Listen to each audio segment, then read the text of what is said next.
বলছিলাম সূরা ফাতিহা জীবনের সূচনা লগ্নেতে যেই সূরার তিলাওয়াত আপনি করেছেন 40 বছর পরে যখন পুরনো ক্যাসেটটা লাগায় দিলেন নামাজে দাঁড়ায়া, ওই ক্যাসেট যখন অনবরত একটার পরে একটা আসতে থাকে, যিনি এত সুন্দর করে কলিজায় সেট করে দিয়েছেন তিনি কে? আমার বন্ধুগণ, এই সূরা শুধু সূরাই নয়, বুখারীতে এই সূরার 25টা নাম দেওয়া হয়েছে। কয়টা? সবাই বলেন কয়টা? এটার এক নাম্বার নাম হলো উম্মুল কুরআন অথবা উম্মুল কিতাব, কোরআনের মা অথবা কোরআনের কিতাবের মা। সুবহানাল্লাহ কোন? আমাদের সবার মা আছে না নাই? মা ছাড়া কারা আসছেন দেখে হাত তোলেন। আসছেন কেউ? তবে মা ছাড়া পৃথিবীতে একজন এসেছেন না, উনি তো বাবা ছাড়া আসছেন। মা ছাড়া আসছেন আদম আলাইহিস সালাতু ওয়াস সালাম। সুবহানাল্লাহ বলেন। মা হাওয়া আলাইহিস সালাম দুইজন, ওদের মা বাবা ছিল না, আল্লাহ ডাইরেক্ট তাদেরকে তিনি নিজ হাতে তৈরি করে পৃথিবীতে প্রেরণ করেছেন। সুবহানাল্লাহ। বাবা ছাড়া একজন এসেছেন, তার নাম হযরত ঈসা আলাইহিস সালাতু ওয়াস সালাম। আর আমরা সবাই মা বাবার মধ্য দিয়ে পৃথিবীতে আগমন করেছি, ঠিক কি না? তো আমাদের যেমন একজন মা আছে, কোরআনেরও একটা মা আছে। কোরআনের মায়ের নাম সূরাতুল, আরো জোরে বলেন সূরাতুল। বুখারীতে এসেছে এর নাম হচ্ছে উম্মুল কিতাব, কিতাবের মা।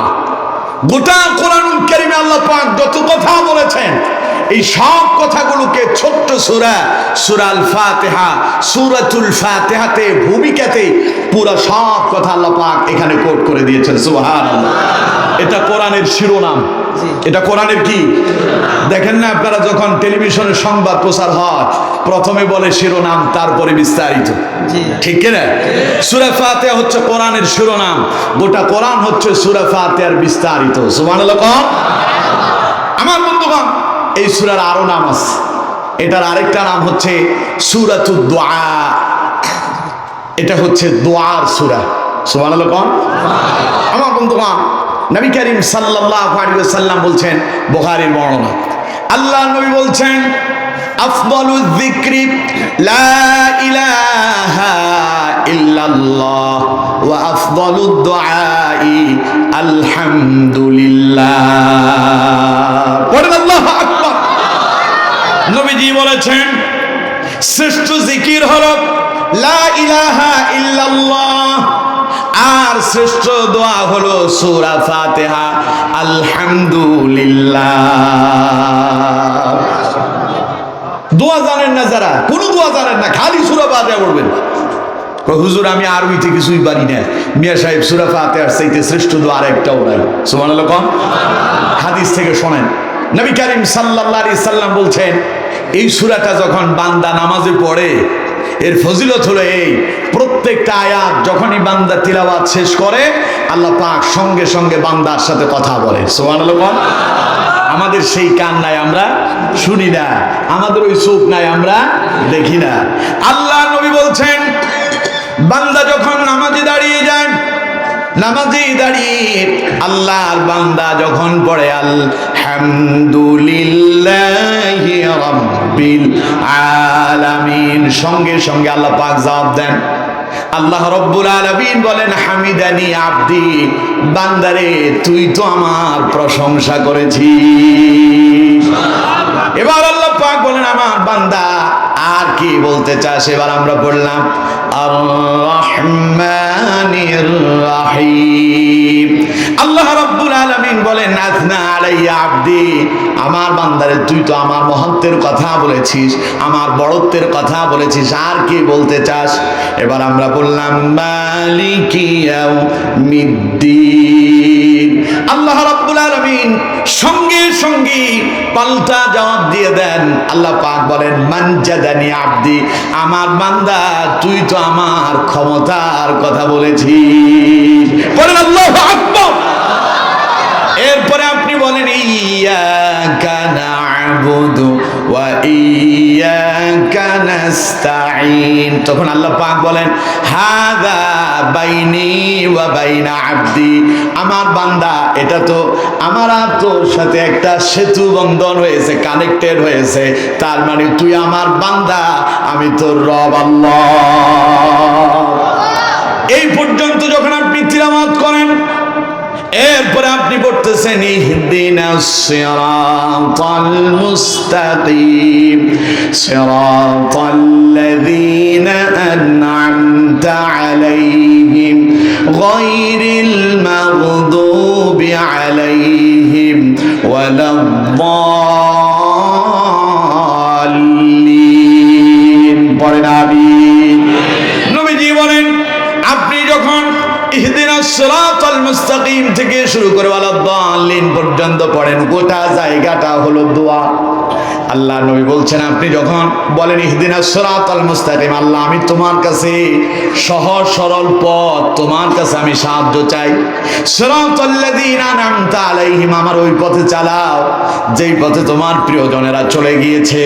গায়রিল মাগদুবি আলাইহিম ওয়ালাদ-দাল্লিন, তাদের পথে নয় যাদের উপরে তোমার আযাব গজব নেমে এসেছে, তাদের পথে আমারে পরিচালিত করো না।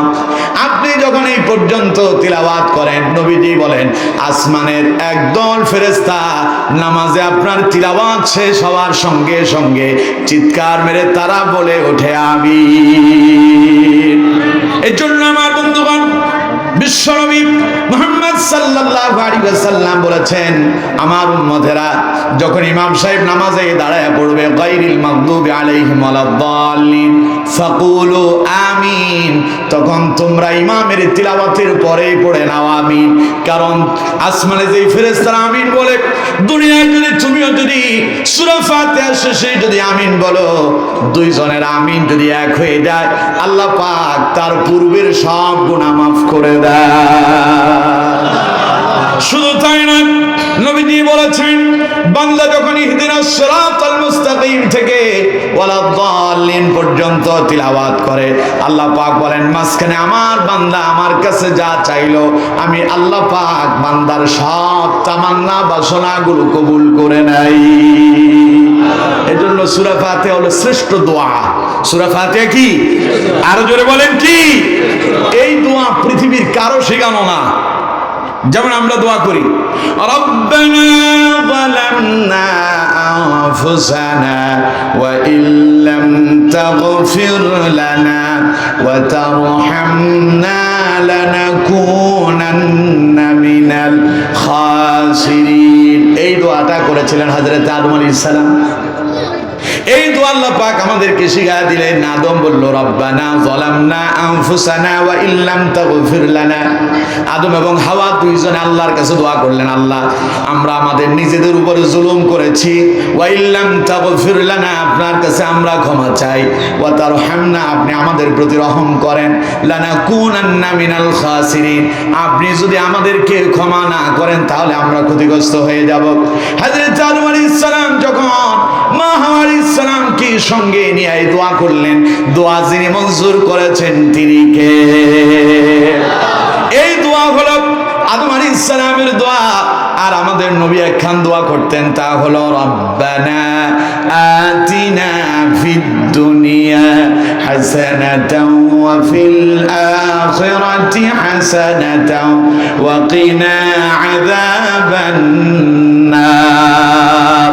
হে আমাদের রব, রব্বানা, হে আমাদের রব, আমাদের প্রতিপালক, আতিনা ফিদ দুনিয়া হাসানা, হে আমাদের রব আপনি আমাদেরকে দুনিয়ার কল্যাণ দান করেন, ওয়া ফিল আখিরাতি হাসানা, পরকালের কল্যাণ দান করেন, ওয়া কিনা আযাবান নার, আর আমাদেরকে জাহান্নামের আযাব থেকে মুক্তি দান করেন। এগুলো হলো নবীদের দোয়া। আরো অসংখ্য দোয়া নবীরা করেছেন, কিন্তু আল্লাহ পাক নিজেই তার বান্দাদেরকে দোয়া শিখিয়ে দিলেন, আমার বান্দারে দোয়াটা এইভাবে করো, ইহদিনাস সিরাতাল মুস্তাকিম সিরাতাল্লাযীনা আন'আমতা আলাইহিম গায়রিল মাগদুবি আলাইহিম ওয়ালাদ-দাল্লিন। পড়েন আমিন। আদম আলাইহিস সালাম আল্লাহর কাছে তওবা করছেন হেদায়েতের পথে চলার জন্য। বললেন যে আমরা যদি আপনি মাফ না করেন তাহলে আমরা ক্ষতিগ্রস্ত হয়ে যাব। এখানে আল্লাহ বলছেন বান্দা দোয়া করে ইহদিনাস সিরাতাল মুস্তাকিম, আল্লাহ তুমি আমার সহজ সরল সঠিক পথে চালাও। তার মানে সব নবীদের দোয়া এখানে একসাথে ঢুকে গেছে। সুবহানাল্লাহ। আল্লাহ বলছেন দোয়াটা এইভাবে করো, সিরাতাল্লাযীনা আনআমতা আলাইহিম, হে আমাদের রব তুমি যাদের প্রতি সন্তুষ্ট তাদের পথে আমাদেরকে চালাও, সব নবীদের পথে আল্লাহ আমাদেরকে চালাও, কারণ নবীরা আল্লাহ ছিলেন নবীদের প্রতি সন্তুষ্ট আর নবীরাও আল্লাহর প্রতি ছিলেন সন্তুষ্ট। সুবহানাল্লাহ। তাহলে সব নবীদের দোয়া আছে না নাই? আরো জোরে বলেন আছে না নাই? আল্লাহ দোয়া শিখিয়ে দিচ্ছেন, আমার বান্দারে দোয়া করো, গায়রিল মাগদুবি আলাইহিম ওয়ালাদ-দাল্লিন।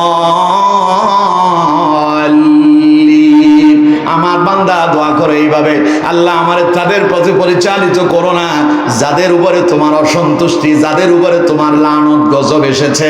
তার মানে ফেরাউন, নমরুদ, হামান, কামান, আবু জাহেল, আবুল আহাব, উতবা, সাইবা, মুগিরারা, তাম পৃথিবীতে যত জালেম ছড়িয়ে ছিটিয়ে আছে ওদের পথে আমাদেরকে তুমি পরিচালিত করো না।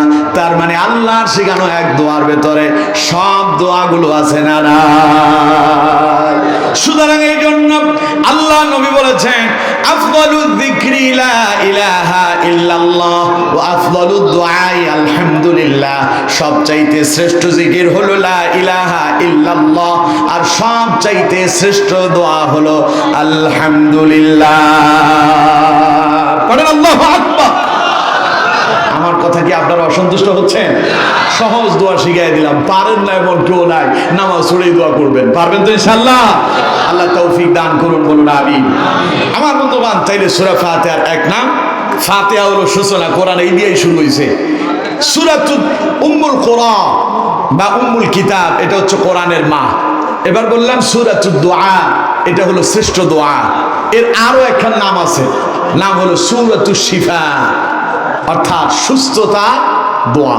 সুবহানাল্লাহ। কোন আপনারা অনেকে চিন্তা করতেছেন কি কয় এসব, নাফা, প্যারাসিটামল, তারপরে অ্যান্টিবায়োটিক, আরো কত কি হাবিজাবি খাওয়ার পরেও তো সুস্থ হই না, সূরা ফাতিহা দিয়ে বুঝি সুস্থ হওয়া যায়? হাদিস থেকে শোনেন, নবী করিম সাল্লাল্লাহু আলাইহি ওয়াসাল্লামের একজন সাহাবী, নাম হচ্ছে হযরতে আবু সাঈদ খুদরি রাদিয়াল্লাহু তাআলা আনহু, তিনি হাদিসটি বর্ণনা করছেন।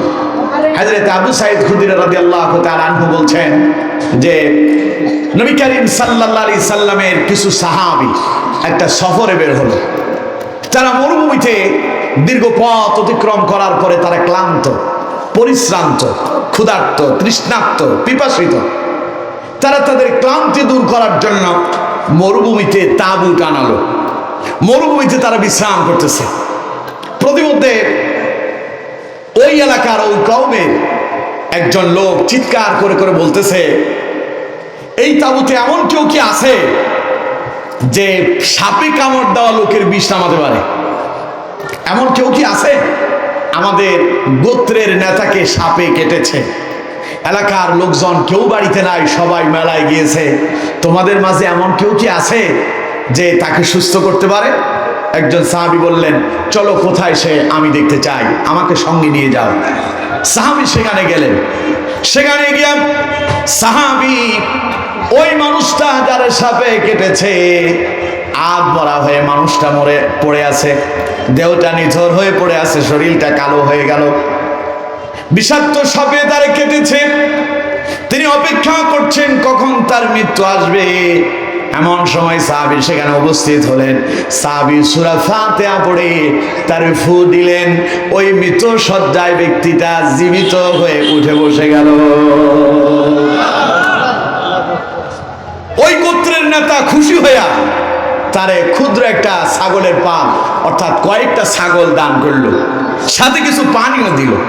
সাহাবী এগুলো নিয়ে যখন আবার তাঁবুতে ফিরে এলো, আর অসংখ্য সাহাবীরা সেখানে আছে না, কথা কয় না, আছে না নাই? এখন সেখানে যখন ফিরে এলো, আসার পরে অন্য অন্য সাহাবীরা বলতেছে, তুমি এই ছাগল এই পানি পেলে কই? কই যে ওই যে একটা লোকের সাপে কাটছে, তারে আমি ফু দিছি, সে সুস্থ হয়েছে, তাই খুশি হয়ে এগুলো আমার সে উপহার দিয়েছে। উপস্থিত সাহাবায়ে কেরাম বললেন যে না, তুমি কোরআন বিক্রি করে দিয়েছ, আমরা এটা খাবো না যতক্ষণ পর্যন্ত রাসূলুল্লাহ এটার সমাধান না দেবেন। আমার বন্ধুগণ, সাহাবায়ে কেরাম কেউ এটা ধরলেন না।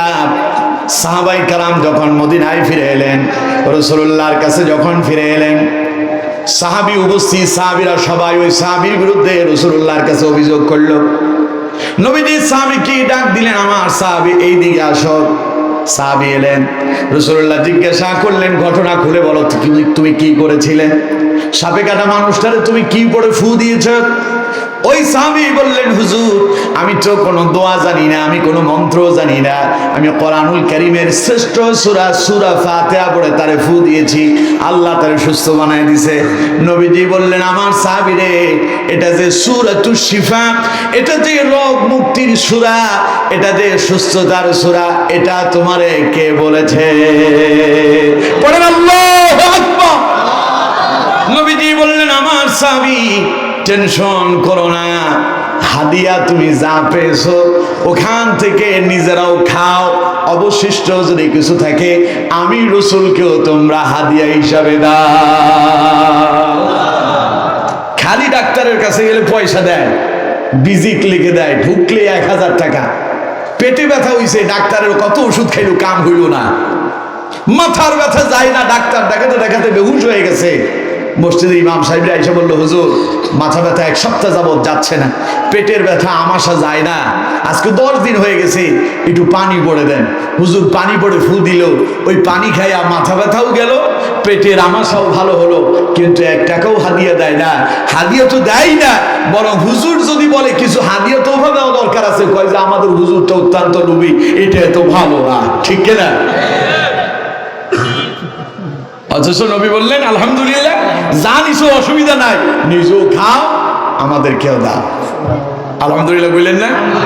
এই দেশের গায়ক গায়িকা, নায়ক নায়িকা, নর্তকীরা গান বাজনা করে টাকা নেয়, অসুবিধা নাই, খালি হুজুরেরা কোরআনের মাহফিলে এসে কথা বলে হাদিয়া নিলেই আমার দেশের 1 শ্রেণীর মুসলমানদের চুলকানি আছে না নাই? আরো জোরে বলেন, আছে না নাই? এখানে এমন কিছু মানুষ থাকতে পারে কি পারে না? কথা বল না কেন, পারে কি পারে না? হাদিয়ার কথা কইলেই কয় যে বাপ রে বাপ, আল্লাহর কোরআনের কথা বলবে, আবার হাদিয়ার কি দরকার? তো কোরআনের কথা যখন হুজুর বলবে, আপনি কালেকশন করার কি দরকার? কোন তো সব ফ্রিতে চলবে, ঠিক না? মাহফিলও ফ্রি, কোনো কালেকশন হবে না, হুজুররা আসবে, কোরআনের কথা বলে চলে যাবে, উনি যদি পারেন সময় দেবে। কিন্তু সেটা তো করতে পারেন না। আলেমদের নামে আপনারা হাজার হাজার লক্ষ লক্ষ টাকা কালেকশন করেন, সেই টাকা হুজুরদেরকে না দিয়া নিজেরা রেখে দেন। দেখা গেল হুজুর যে গাড়ি ভাড়া করে আসে তার সেই খরচটাও হয় না, কিন্তু উনি বলে যে হুজুর কন্ট্যাক্ট করতেছে, মিয়া সাহেব আপনি জানেন হুজুর আপনার এখানে আসছে, তার কত টাকা খরচ হয়? আপনারা এমন এমন কাজ করছেন যে কাজের কারণে তিনি বলতে বাধ্য হয়েছে। কোরআনের ময়দানে আলহামদুলিল্লাহ আমি 13 বছর, কত বছর? 13 বছর যাবৎ কোরআনের ময়দানে কথা বলছি। এমন এমন অনেক জায়গায় গিয়েছি, এখনো হাদিয়া পাইরা, ওইটা বাকি থেকে গেছে। মাহফিল শেষে বললে যে হুজুর আপনার সাথে কালকে দেখা হবে, কিসের আর দেখা, আর ওদেরকে আমি আর দেখি নাই। আবার এমনও আছে, মাহফিলে গিয়েছি, বললে যে হুজুর খামের ভেতরে আপনার 20,000 টাকা দিছি, খাম খুলে দেখি যে 7,000 টাকা আছে।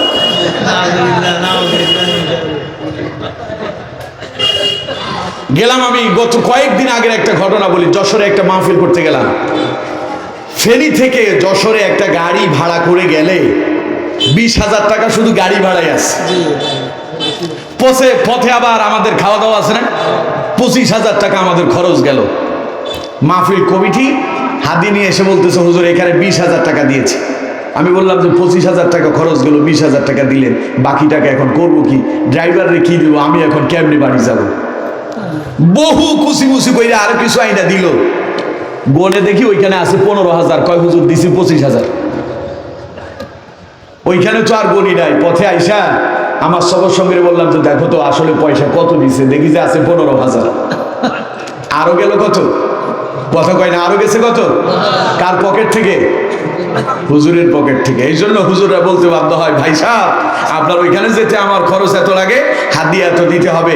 এগুলো আপনারা করছেন, এই কামগুলো যদি আপনারা না করতেন, আপনারা মানুষ থেকে হাদিয়া নিয়েছেন, কালেকশন করছেন, এটা তো মাহফিলের জন্য আলেমদের নাম করে নিয়েছেন। মাহফিল শেষে খরচ যা হবে বাকিটা যদি হুজুরদেরকে দিয়ে দিতেন, ওয়াল্লাহি কোনোদিন এমন কথা আপনারা শুনতেন না যে হুজুররা আপনাদের কাছে টাকা চেয়ে নিচ্ছে। ঠিক অভ্যাসটা আপনারা বানায় দিলেন। সুতরাং প্রয়োজন বেঁধে চেয়ে নাও জায়েজ আছে না নাই? সুতরাং আপনি ডাক্তারের কাছে গিয়া খালি বললেন মাথা ব্যথা হয়, এই কথা বলার জন্য আপনার 1000 টাকা 500 টাকা আপনার ভিজিট দেওয়া লাগছে, এখনো ওষুধ কিনেন নাই, ওষুধ কিনে আরো 5000 টাকা খরচ করলেন, এখনো রোগ সারে নাই। ইমাম সাহেব পানি করে দিল, ওই পানি খায় আপনি সুস্থ হয়েছেন। হুজুর রে 500 টাকা তো দূরের কথা, 50 টাকাও হাদিয়া দেয় না। এই জাতের লোক তো আমাদের নোয়াখালী মাইজ দিতে নাই। বাড়ি আমার বেশি দূরে না, ফেনী। মাইজদি সম্পর্কে, নোয়াখালী সম্পর্কে আমি অনেক বেশি জানি। রাগ করতেছেন আপনারা? আমার বন্ধুগণ, সুতরাং কোরআনুল কারীম দিয়া যদি কাউকে সুস্থতার জন্য তিলাওয়াত করে যদি সুস্থ করে দেওয়া যায়, হাদিয়া নেওয়াও যায়, দেওয়াও যায়, তাতে কোনো অসুবিধা। রাসূলুল্লাহ বললেন, আমার সাহাবী, তুমি যা পাইছো নিজেরাও খাও, অবশিষ্ট যদি থাকে তোমাদের কাছে কিছু আমারও দাও। সুবহানাল্লাহ বলে। আর আপনি খালি সব জায়গায় দিতে রাজি, মসজিদ, মাদ্রাসা, মাওলানা সাহেবকে দিতে বললে তখনই আপনার আর পকেট থেকে টাকা বের হয় না। এজন্য এই জাতির কপালে হেদায়েত মিলে না, ঠিক কিনা? আরো জোরে কোন ঠিক কিনা? এটা ঠিক আসতে বলবেন, আমিও জানি, কারণ এটা জোরে বললে আপনাদের উপরে আসবে। কারণ আপনারা তো সুবিধাবাদ জিন্দাবাদ, নিজেরটা ঠিক মতোই বলবেন ঠিক, যদি আপনার বিরুদ্ধে যায় তখন আপনি বলবেন না হুজুর চেষ্টা করলো আমার জবান দিয়ে এখন বাইর করতে পারবেন না, ঠিক না বেঠিক? আমার বন্ধুগণ, সুতরাং এই কোরআনের এই সূরাকে আল্লাহ পাক সূরাতুশ শিফা হিসাবে দিয়েছেন। মাওলানা সাহেবদের কাছে আসেন পেটে ব্যথা, তিনি সূরা ফাতিহা পড়ে আস্তে আস্তে, জোরে পড়ে না। এখন আপনি বলবেন হুজুর সূরা ফাতিহা উনি জোরে পড়ে না কেন? জোরে পড়লে আপনার আস্থা থাকবে না, এটার একটা কৌশল আছে। আবার অনেক হুজুররা কয় যে হুজুররা এটা কৌশল করে পড়ে, মানে মানুষরা যেন আমল না করে। না, মূল উদ্দেশ্য ওইটা না। সূরা ফাতিহা পড়ে উনি ফানিতে ফু দিলে আপনি বলবেন যে দেখ এই সূরা তো আমিও পারি, ঠিক কিনা? হুজুরের কাছে গেলাম, কি সূরা পড়লো?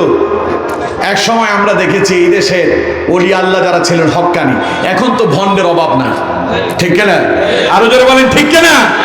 এখনকার অনেক মাজার আছে, অনেক পীর আছে, নামে পীর, কাজে সব ভণ্ডামি, ঠিক কিনা? মুখে দাড়ি নাই, ও এখন পীর হয়েছে।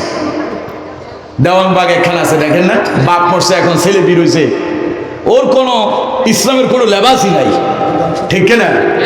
আরো আছে। আমি এক পীর দেখছি, ফেসবুকে দেখলাম আর কি, পীরের অবস্থা হইলে এই, পীরে মাথার ভেতরে টুপি একখান লাগাইছে 2 হাত বড়, এরপরে মুখে তো দাড়ি নাই, আশেপাশে পীরের মুরিদ সব মহিলা, নাউজুবিল্লাহ কইলেন না? পাই তো সুমো খাচ্ছে, এগুলো পীর না ভণ্ড? আরো জোরে বলেন পীর না ভণ্ড? আমরা এই ভণ্ডদের বিরুদ্ধে কথা বলি, হক্কানি পীরদের বিরুদ্ধে আমাদের কোনো বক্তব্য নাই। আমরা তাদের পক্ষে, যেমন শাহজালাল, শাহ বরান, শাহ মাকদুম, খানজান আলী, ইসলাম এই দেশে তারা নিয়ে এসেছেন, ইসলাম প্রতিষ্ঠা করেছেন।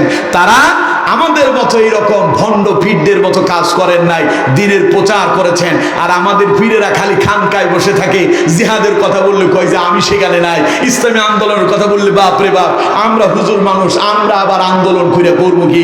আমরা যেমনি আছি এমনি ঠিক আছি, মরিদানেরা আমাদেরকে পয়সা দেবে, তা আমাদের পকেটে ঢুকবে, জম্বের মতো পোলাও কোরমা আমরা ইচ্ছা মতো খাবো। আমরা যদি বিরুদ্ধে বলি তাই তো আমাদের খাওয়া দাওয়া বন্ধ হয়ে যাবে, হতে পারে আমাদেরকেও জেলখানায় পৌঁছে মরা লাগবে, ঠিক কিনা? এই জন্য এই দেশের বহু পীরেরা কোরআনের হক কথা বলে, খালি বসলেই নিজের বাপ দাদার কিচ্ছা কাহিনী ছাড়া আর কিছু নাই। রাগ করতেছেন আপনারা? কিন্তু হক্কানি পীরও, জোরে বলেন, আছে না নাই? যেমন জৈনপুরীর পীর সাহেবরা এই দেশে আসতেন দিনের দাওয়াত দেওয়ার জন্য, লোকেরা এসেছে, পেটে ব্যথা, আমাশা, হাজার হাজার মানুষ আসছে পানি পড়ার জন্য। হুজুর গামছাটারে একটু এইভাবে করে, হাজি গামছা তো, একটু বাতাস দিয়ে দিছে, সবার কাম হয়ে গেছে। সুবহানাল্লাহ বললেন না? এখন আমাদের পীর যারা সবগুলো একসাথে আইসা, যদি ওনারা, আবার সবার কথা বলতেছি না আর কি, যারা ভণ্ড আছে ওদের কথা বলছে, সবগুলো আইসা যদি পুকুরের সব পানিরে যদি জন্মের মতো ফু দেয়, এরপরেও কোনো কাম হবে না। আমার বন্ধুগণ, সুতরাং এইরকম কিছু ভণ্ড আমাদের দেশে আছে। এখন আমার বন্ধুগণ, আলেমরা চুপে চুপে কেন পড়েন? চুপে চুপে পড়ার কারণ হচ্ছে, শুনলে আপনি বলবেন যে এই সূরাতে আমিও পারি, কারণ আপনার আস্থা থাকবে না। আমার দেশে একখান কথা আছে, একিনে দরিয়া পা, আসলে এমন কথা। আর খালি এখানে দরিয়া পার, এটা কথার কথা না, এটা হাদিস। ইন্নামাল আমালু বিন্নিয়াত, আপনার নিয়তের উপরে সব কাজ হবে। আপনি মাওলানা সাহেবের কাছে যান, উনি যা পড়তেছে ফু দিয়ে দেখ, আপনি আল্লাহর উপর বিশ্বাস করেন, আল্লাহ তোমার কোরআন দিয়ে নিশ্চয়ই কাজ হচ্ছে, এই কোরআনের উসিলায় তুমি আমার সুস্থ করে দাও। কারণ আল্লাহ পাক কোরআনে বলছেন, ওয়া নুনাজ্জিলু মিনাল কোরআনি মা হুয়া শিফাউন ওয়া রাহমাতুল লিল মুমিনিন, এই কোরআন মুমিনদের জন্য আমি আল্লাহ সকল রোগের মহা ঔষধ করে আমি আল্লাহ তৈরি করছি। সুবহানাল্লাহ। ওয়া রাহমাতুল লিল মুমিনিন, মুমিনদের জন্য এটা রহমত। ওয়ালা ইয়াজিদুজ জালিমিনা ইল্লা খাসারা, আর জালেম যারা হবে, কোরআন বিদ্বেষী যারা হবে, এই কোরআন তাদের জন্য রহমত নয়, বরং তাদের জন্য ক্ষতিগ্রস্তের কারণ। তার মানে জালেমেরা যারা কোরআনের বিরুদ্ধে অবস্থান নেয়, কোরআন তাদের বিরুদ্ধে অ্যাকশন নেয়, ফলে মাঝে মধ্যে আমরা দেখতে পাই কোরআনের বিরোধিতা করার কারণে জালেমদের কোনো অস্তিত্ব থাকে না, ঠিক না? কথায় কথায় আলেমদেরকে যারা মৌলবাদ বলেছিল, কথায় কথায় আলেমদেরকে যারা জঙ্গিবাদ বলেছিল, কথায় কথায় আলেমদেরকে যারা রাজাকার বলে গালি দিয়েছিল, ওরা আল্লাহর কোরআন ইসলামের বিরুদ্ধে অবস্থান নিয়েছিল, বলে এখন আলেমরা আছে, জালেমরা সব পালায় গেছে। এই অ্যাকশন কে নিলেন? আরো জোরে বলে। জালেমরা কথায় কথায় কয় খেলা হবে, আল্লাহ কয় খেলা কিন্তু আমি রেডি রাখছি, সময় মতো ঠিকই আয়োজন হবে। লোকজন বলতেছে বাপরে বাপ, হুজুররা মসজিদে হক কথা বলতে পারে না। আল্লামা সাইদি ইন্তেকাল করলো, হাজারো আলেমের মাথার তাজ, কত কত শত আলেমরা মসজিদের মিম্বারে শুধু হুজুরের জন্য দোয়া করেছেন, এই জন্য চাকরি থেকে তারে বরখাস্ত করা হয়েছিল, ঠিক কিনা? শুধু যে চাকরি থেকে তাকে বের করে দেওয়া হয়েছে তা নয়, আল্লামা সাইদির জন্য দোয়া করার কারণে অসংখ্য আলেমেরা জেলখানায়ও বন্দী হয়েছিল। আলেমদের কথা বাদ দেন, ওদের দলের কথাই বলেন, নিজের দলের লোকেরা আল্লামা সাইদির ইন্তেকালে ইন্না লিল্লাহ লেখার কারণে তাদেরকে পর্যন্ত দল থেকে বরখাস্ত করা হয়েছিল, ঠিক কিনা? ইতিহাস আমরা ভুলে যাইনি। সেই জালেমরা এখন আছে না নাই? কই আছে? জালেমরা সব কি? আর যে আলেমদের বিরুদ্ধে নির্যাতন, তারা আছে না নাই? আরো জোরে বলেন, আছে না নাই? আল্লামা সাইদি বলেছিলেন, কথায় কথায় আমাদেরকে মৌলবাদ বলো, আমাদেরকে জঙ্গিবাদ বলো, রাজাকার বলো, তোমরা জানো মৌলবাদ মানে মূল থেকে আসছে, আমরা গাছের মূলে আছি, গোড়ায় থেকে এমন জোরে ঝাঁকুনি দেব মামুর বাড়িতে গিয়ে বড়বা, ঠিক না? আজ তারা কই? আরো জোরে কম। এই কথা আল্লামা সাইদি বলেছিলেন, কারণ কোরআনের বিরুদ্ধে যায় যারা, তাদের বিরুদ্ধে যান যিনি, তিনি কে? কোরআনের পক্ষে যারা, তাদের পক্ষে যিনি, তিনি কে? কোরআনের বিপক্ষে যাবেন, জালেম হয়ে যাবেন, ঠিক? আল্লাহ বলছেন এই কোরআন তাদের জন্য ক্ষতিগ্রস্ততার কারণ, আর কোরআনের পক্ষে থাকবেন, আল্লাহ পাক বলছেন ওয়া রাহমাতুল লিল মুমিনিন, কোরআন এই মুমিনের জন্য হলো রহমত। সুবহানাল্লাহ। কোন লোকজন কয় বাপ রে বাপ, এত হুজুরে মাইকদুর করতেছে, এত নির্যাতন করে, এর বুঝে কিছু হয় না? বলছেন না আপনারা? কথা কয় না, বলেন নাই তো? মানুষজন কয় দেয়ালে পিঠ থেকে গেল, আর কতদিন? আল্লাহ রাব্বুল আলামিন বলছেন, দুনিয়ার মানুষরা শোনো, যখন নবীদের উপর এমন নির্যাতন এসেছিল, নিপীড়ন এসেছিল, নির্যাতনের মাত্রা যখন গভীর হয়েছিল, নবীরা পর্যন্ত বিপদে পড়ে বলেছিলেন মাতা নাসরুল্লাহ, আল্লাহ কখন তোমার সাহায্য আসবে? তখন আল্লাহ পাক বলছেন, নবীরা টেনশন করো না, নবীরা হতাশ হয়ে যেও না, আলা ইন্না নাসরাল্লাহি কারীব, একটু ধৈর্য ধারণ করো, একটু সবর ইখতিয়ার করো, তোমাদের বিপদ যত সন্নিকটে, আল্লাহর সাহায্য এর চাইতো তোমাদের আরো নিকটে। লোকজন যখন বলল দেয়ালে পিঠ থেকে গেল, আল্লাহ পাক বলেন টেনশন করিস না, তোর পিঠ সোজা করা দেওয়ার জন্য পেছনে আরেকজনের হাত লেগে আছে, তিনি কে? ওই হাত যদি যদি আপনি শক্ত করে মজবুত ভাবে যদি ধরে রাখতে পারেন, আল্লাহ রাব্বুল আলামিন বলছেন আমার বান্দারা শুনে রাখো, জীবনে কখনো পথভ্রষ্ট হবা না, পথহারা হবা না। যদি আমার রজ্জুকে শক্তভাবে দৃঢ়ভাবে মজবুতভাবে আঁকড়িয়ে ধরতে পারো, বিপদ আর মুসিবত